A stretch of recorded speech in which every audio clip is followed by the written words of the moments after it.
Hi. So I hope you're getting more insight about how to make your CV more relevant. So we have looked at three different parts. We have looked at our personal details. We have looked at we have looked at the education background. We have looked at our work experience or professional experience.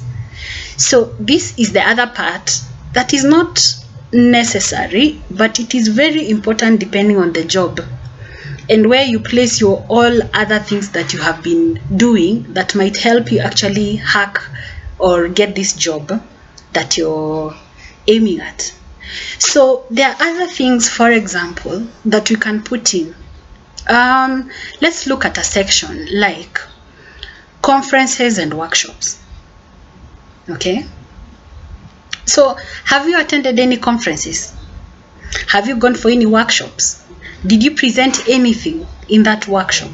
Now what this answers is this: if I am a potential employer and I can see that you have gone for conferences or you have gone to present our another organization you've worked for before in a workshop, then this tells me that you're someone who can really represent who we are as an organization, that you are able to articulate yourself, express yourself, and you can actually be trusted to create relationships with other people.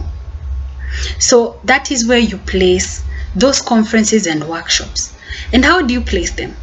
You need to put, just like the other parts of the CV which we have looked at, like academic background and professional background, you put it with the relevant years. For example, in 2009, assuming that is the last conference you went, 2009 : you went to an East African conference, something. And what is this that was the theme of that conference? Or is it a workshop that you're talking about? What was the theme? What was happening there? Put it there. That way we are able to look at something that is credible, that you can actually talk about, because they can ask you, tell us more about the workshop or the conference that you had gone. You have written here that you presented a paper during that workshop that was talking about ABCD. So tell us more about it. You see, by putting in that, you have to give it a thought. Is it true that you presented something, and how do you present that? Presented a paper on maybe relevance of education in anything. I mean, the themes are different. It can be things to do with ecosystem. It can be anything. Put it there. Again, from the most recent going backwards. So that one we have already dealt with. There is another section which you can put, for example, publications. Have we written something? Have you ever authored a book? Have we ever co-authored? Where is the book? Who published the book? So say 2017, co-authored with who? Put the name of the person who you co-authored the book, the name of the book, and where it was published. Was it published by KIE? Is it JKF? Is it Macmillan? Such that even the title of the book, if we are to Google that book, we are able to get it and see your name in that book. So the contribution in that book, or what the book is about, you should be able to talk about it and actually place it in a manner that someone can understand that you did ABCD. Is it journals that you have written? Do you have documentaries? Have you done documentaries? Have you helped in the creation of a documentary? Is there backing? Can we look for that documentary? Do you have evidence of that documentary? That is the place where you put these things. Then there is another famous one that most of us have, the community involvement section. Now, community involvement section are: have you volunteered in something? Were you in a community, a CSO of some sort?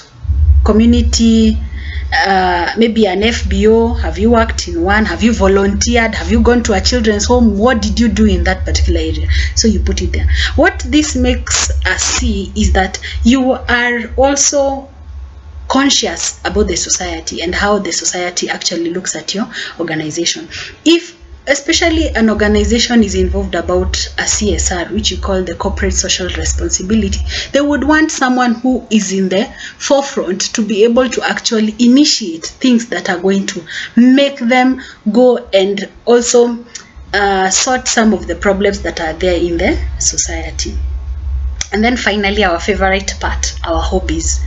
So the hobbies we put in here, you don't have to put everything. 3 is enough. 3 is enough. And your hobbies, as much as you're picking out the hobbies, the things that you put under hobbies should be somehow in line with the job which you're looking for.